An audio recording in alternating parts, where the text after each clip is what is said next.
अस्सलामुअलैकुम, welcome to my channel. आज की वीडियो में हम ग्रेड 3 इंग्लिश बुक का यूनिट नंबर 7 पढ़ेंगे।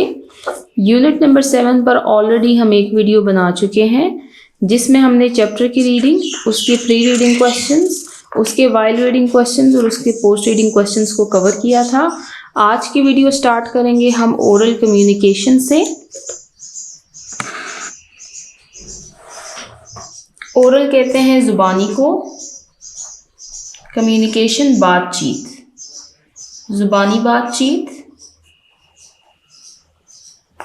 लर्निंग द साउंड्स, साउंड्स कहते हैं आवाज़ को।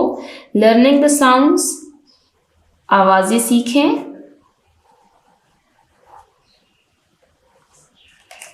इसमें हमारे पास फर्स्ट टॉपिक है some words are given below. नीचे कुछ अल्फाज दिए गए हैं which begin with consonant clusters, जो कि कॉन्सोनेंट क्लस्टर्स से स्टार्ट हो रहे हैं। कौन से consonant clusters? SP and CR।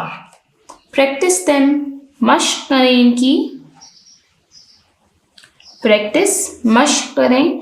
Them allowed, बुलंद आवाज में। फॉर बेटर प्रोनाउंसिएशन, बेहतर अदायगी के लिए। अलाउड, बुलंद आवाज। ये टॉपिक है कॉन्सोनेंट क्लस्टर्स पर। कॉन्सोनेंट क्लस्टर्स हमारे पास क्या होते हैं? हमारे पास टोटल 26 अल्फ़ाबेट्स हैं जिसमें हमारे पास 5 वोवेल्स हैं और 21 हमारे पास कॉन्सोनेंट्स हैं।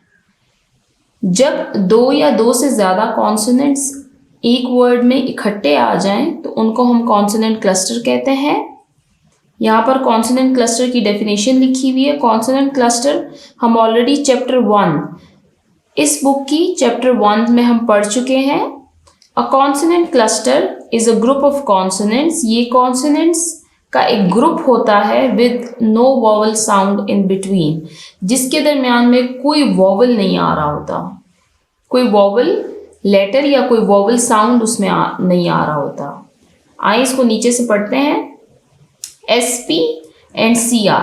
अब यहाँ पर आप देखेंगे कि ये हमारे पास SP कॉन्सोनेंट है और P भी कॉन्सोनेंट है। यहाँ पर C भी कॉन्सोनेंट है और R भी कॉन्सोनेंट है। इनकी साउंड जो होती है, दोनों लेटर्स की साउंड जो है तो वो इंडिविजुअली प्रोनाउंस की जाएगी। दोनों की साउंड आएगी, इसमें S की साउंड भी आएगी और P की भी आएगी। आइए इसको पढ़ते हैं।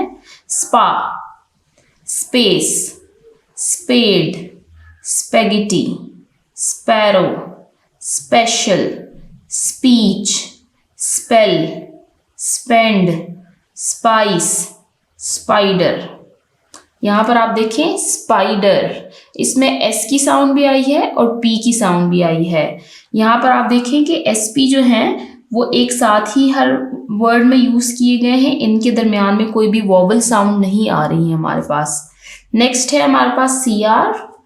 Cross, crossing, crow, crowd, crown, crucial, cruel, क्रम। ये हमारे पास क्रम का जो वर्ड है इसमें B साइलेंट है तो हमने M पर वर्ड को एंड कर दिया। Cry, crisp, crowd. ये टॉपिक हमारा ख़त्म होता है। जो ओरल कम्युनिकेशन के टॉपिक्स होते हैं इनको नोटबुक्स पर लिखने की ज़रूरत नहीं होती, इनकी आपने सिर्फ प्रैक्टिस करनी होती है। नेक्स्ट पेज पर चलते हैं। Learning to speak. Learning to speak से पहले राइट साइड पर हमारे पास एक पिंक बॉक्स दिया हुआ है, उसको पढ़ते हैं। Synonyms for sports. सिनोनिम कहते हैं मुतरादिफ अल्फाज को। मुतरादिफ अल्फाज कौन से अल्फाज होते हैं? ऐसे अल्फाज जो लिखने में मुख्तलिफ हों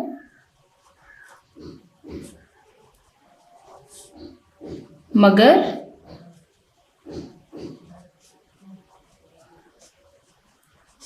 मानी एक जैसे हों। ऐसे अल्फाज जो कि लिखने में मुख्तलिफ हों लेकिन उनके मानी एक जैसे हों। जैसे आप यहाँ पर देखें सिनोनिम्स फॉर स्पोर्ट्स। अब स्पोर्ट का जो वर्ड है, ये नीचे जो वर्ड्स लिए हुए उनका मतलब भी सेम ही है लेकिन उनके लिए वर्ड्स डिफरेंट यूज़ किए गए हैं। जैसे गेम, गेम और स्पोर्ट हमारे पास क्या है, ये हमारे पास सिनोनिम्स हैं, दोनों का एक ही मतलब है। Fun, activity, and entertainment. Learning to speak, बोलना सीखिए। Some statements are given under, कुछ बयानात दिए गए हैं, कुछ स्टेटमेंट्स दी हुई हैं हमारे पास।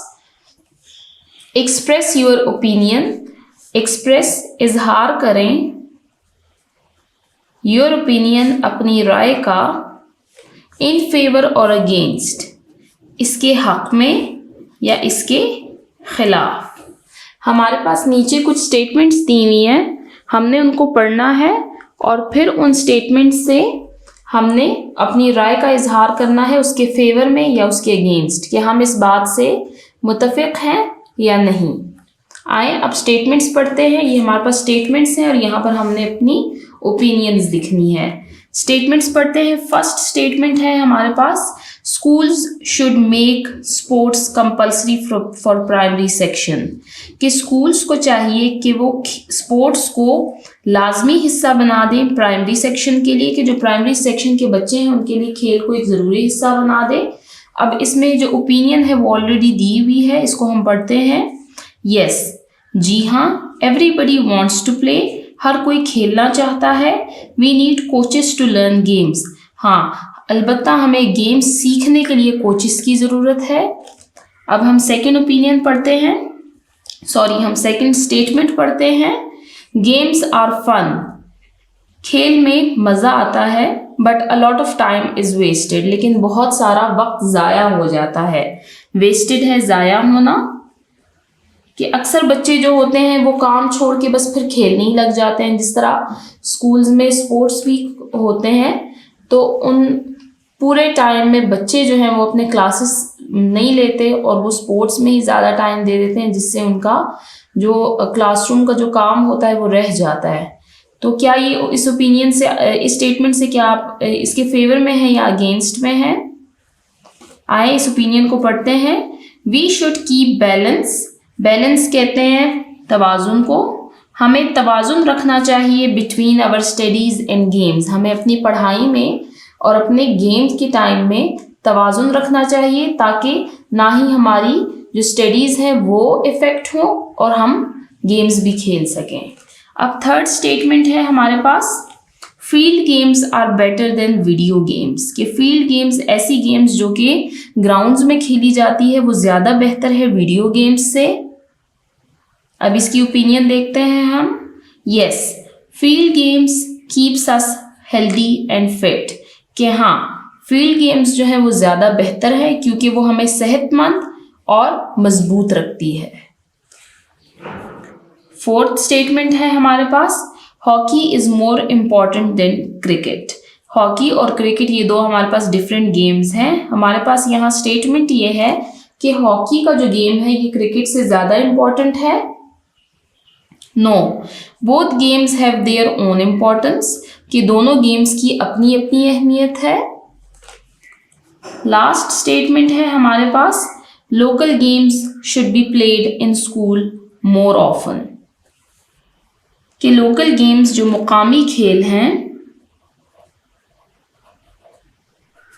शुड बी प्लेड, वो खेलने चाहिए इन स्कूल, स्कूल में मोर ऑफन, अक्सर खेले जाने चाहिए। इसकी ओपिनियन है यस, कि हाँ लोकल गेम्स खेलने चाहिए। क्यों खेलने चाहिए? Children takes more interest in local games, क्योंकि बच्चे मुकामी खेलों में ज़्यादा दिलचस्पी लेते हैं। ये टॉपिक हमारा कवर होता है। अब हम नेक्स्ट टॉपिक पर चलते हैं।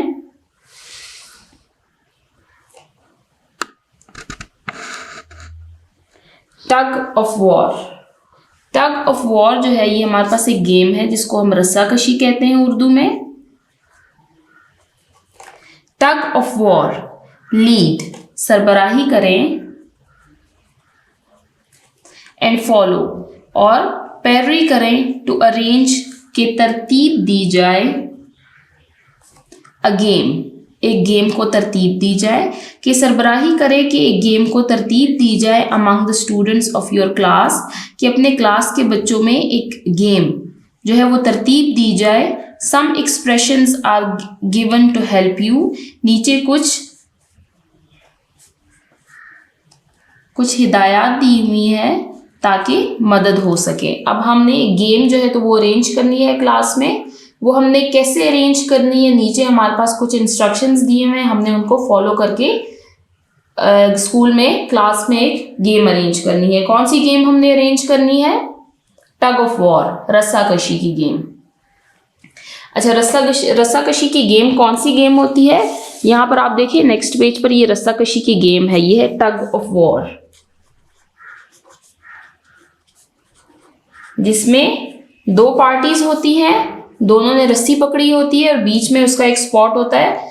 जिसने वो स्पॉट पहले खींच लिया वो जो ग्रुप होता है वो जीत जाता है। अब इसको पढ़ते हैं। Divide the class in 2 groups, class को तकसीम करें 2 ग्रोहों में। Under the supervision of your teacher, अपने उस्ताद की सरबराही में या निगरानी में। सुपरविजन, निगरानी या सरबराही।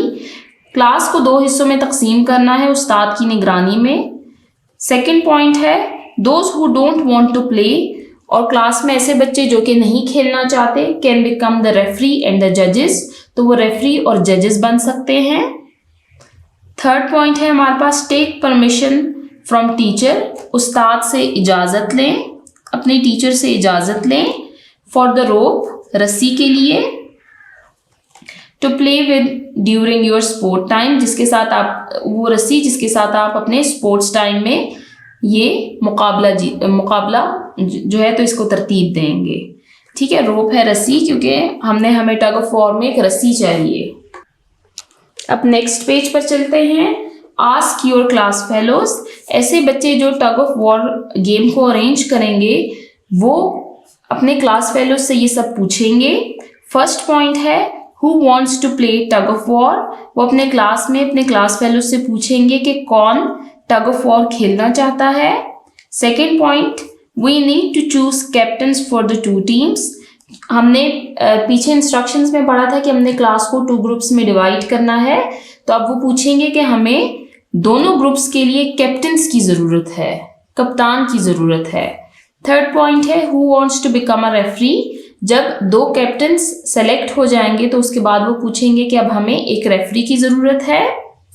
फोर्थ है वी वांट 3 जजेस, और रेफरी के अलावा हमें 3 जजेस की ज़रूरत है। राइज अप योर हैंड, जो जजेस बनना चाहते हैं वो अपना हाथ उठाएं। फिफ्थ है we take permission from the teacher, हमने उस्ताद से इजाज़त ली। परमिशन, इजाज़त।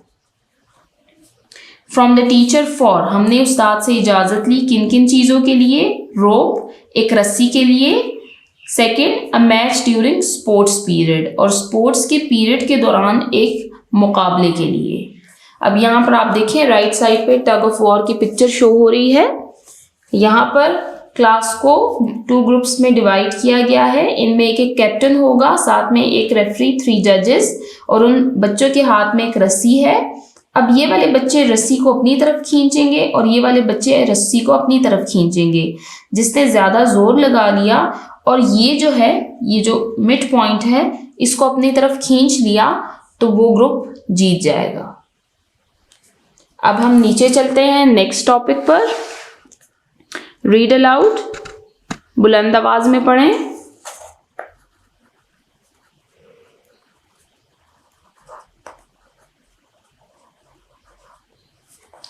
सिंग द गिवन सॉन्ग, अब यहाँ पर हमारे पास एक सॉन्ग दिया हुआ है, इसको गाना है।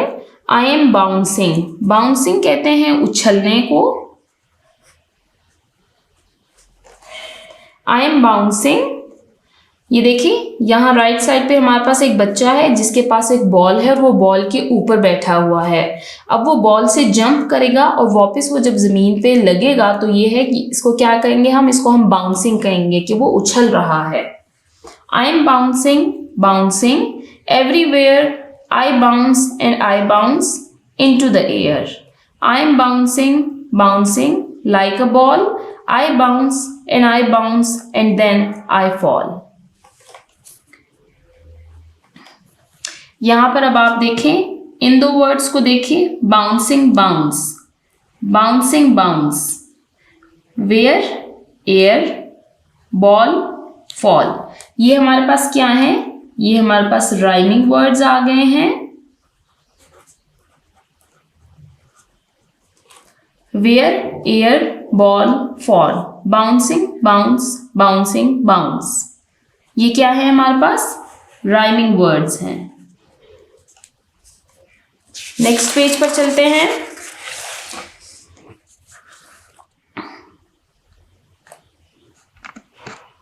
Site words, say and spell the given words. Sight words कौन से वर्ड्स होते हैं? ऐसे अल्फाज जो सबक की पढ़ाई के दौरान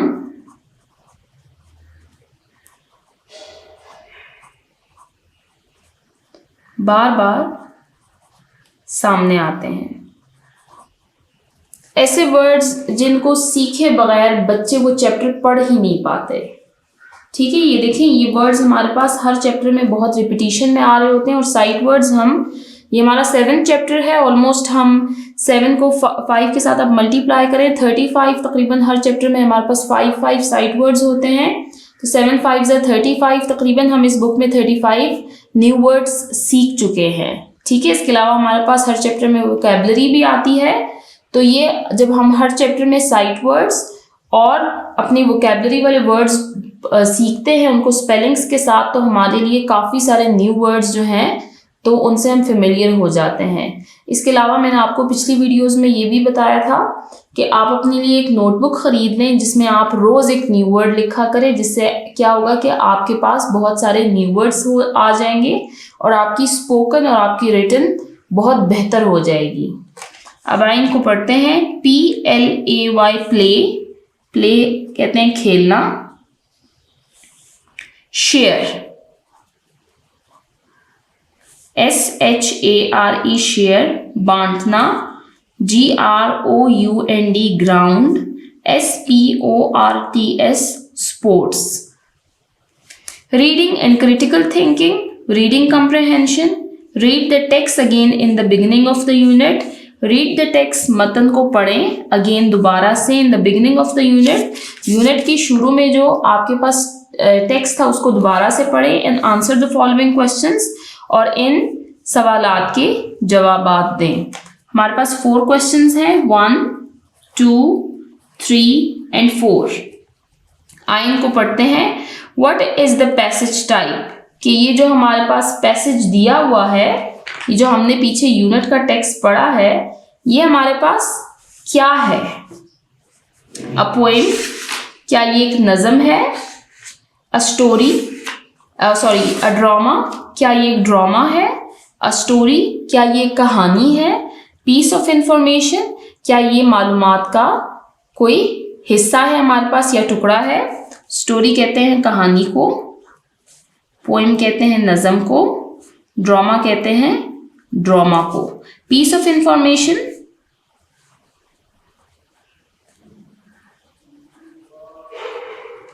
या ये हमारे पास पीस ऑफ इंफॉर्मेशन है, कोई इसमें हमारे पास कोई इंफॉर्मेशन, कोई मालूमात दी हुई है। आइए इसको यहां से पढ़ते हैं। Reading and critical thinking, what is the passage type, कि जो इक़्तिबास दिया हुआ है हमारे पास, ये इसकी क्या किस्म है? अ पोएम, क्या कोई ये नज़म है? अ ड्रामा, या ये कोई ड्रामा है? अ स्टोरी, कोई कहानी है? पीस ऑफ इंफॉर्मेशन, या इसमें कोई मालूमात दी हुई है हमारे पास। The passage is the piece of information, कि जो इक़्तिबास है हमारे पास, ये हमारे पास मालूमात का एक टुकड़ा है। आपने देखा है कि हमने स्पोर्ट्स और गेम्स के बारे में पढ़ा है, उसमें हमने स्पोर्ट्स और गेम्स की इम्पोर्टेंस पढ़ी है। इसके अलावा हमने उसमें गेम्स के टाइप्स पढ़े थे, indoor games and outdoor games. Question number 2 है हमारे पास, there are 4 paragraphs in the text, कि इस टेक्स्ट में हमारे पास 4 पैराग्राफ्स हैं। Give a title to each one, अब हमने इनमें से हर एक पैराग्राफ को एक टाइटल देना है, एक नेम देना है हमने उसको। आए अब इसको बुक पे ही कर लेते हैं। फर्स्ट पैराग्राफ जो था इसमें स्पोर्ट्स की इम्पोर्टेंस बताई हुई थी। यहाँ पर इस जगह नहीं है, हम इसको यहीं से कर लेते हैं। There are 4 paragraphs in the text. Give a title to each one. First में हमारे पास importance of sports and games, इसमें हमें अहमियत बताई गई थी खेलों की। सेकंड पैराग्राफ ये था जिसमें हमने टाइप्स पढ़ी थी, outdoor games, indoor games. Outdoor games ऐसी गेम्स होती हैं जो कि घर से बाहर खेली जाती हैं, जबकि इंडोर गेम्स ऐसी गेम्स होती हैं जो कि हम घर में आसानी से खेल सकते हैं। टाइप्स ऑफ गेम्स, खेलों की अक़साम। थर्ड पैराग्राफ था हमारे पास जिसमें हमने एक सोसाइटी की बात की थी कि सोसाइटी में गेम्स का क्या रोल है। Significance of games in our society, significance कहते हैं अहमियत को, कि खेलों माशरे में, सोसाइटी माशरे में खेलों की क्या अहमियत है। लास्ट पैराग्राफ था हमारे पास नेक्स्ट पेज पर जिसमें करेक्टर बिल्डिंग की बात की गई थी कि गेम्स के ज़रिए एक तो जो बच्चे होते हैं वो बाकी बच्चों से इंटरेक्ट करते हैं, उनका मेल जोल बढ़ता है, उसके अलावा उनमें कॉन्फिडेंस आता है और उनमें लीडरशिप क्वालिटीज़ डेवलप होती हैं। तो इस पैराग्राफ को हम क्या टाइटल देंगे? हेल्पफुल फॉर करेक्टर बिल्डिंग, के किरदार की तामीर में ये बहुत माविन साबित होती है, बहुत मदद करती है। अब हम नेक्स्ट क्वेश्चन पढ़ते हैं। Third question, what is the team celebrating at the end, के आखिर में जो टीम है वो क्या सेलिब्रेट कर रही है? The team is celebrating it's victory, कि जो टीम है वो अपनी जीत मना रही है। सेलिब्रेटिंग कहते हैं मनाने को, विक्ट्री जीत। लास्ट क्वेश्चन है हमारे पास, should we play games with the family members, कि क्या हमें अपने ख़ानदान के अफराद के साथ, बाकी जो अफराद है क्या उनके साथ हमें गेम्स खेलने चाहिए? एग्री, डिसएग्री, क्या आप इस बात से मुत्तफिक हैं या नहीं?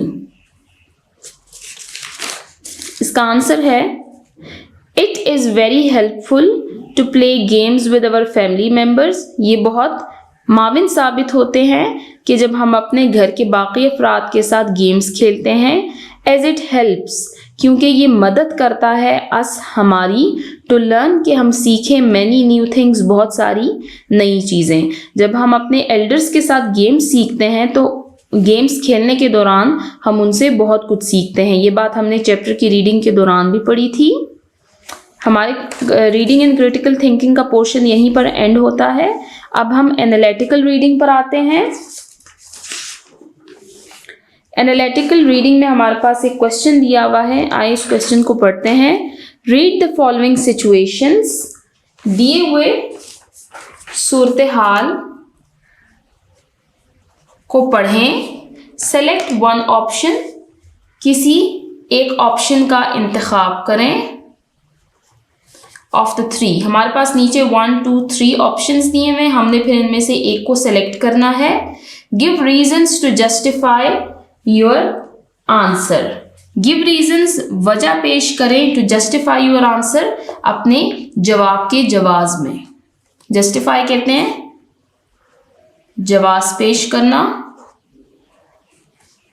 कि आप जो बात कर रहे हैं वो क्यों कर रहे हैं, उसकी क्या वजह है। आए अब इस पैसेज को पढ़ते हैं। While playing cricket in the street, क्या आप गली में क्रिकेट खेल रहे थे।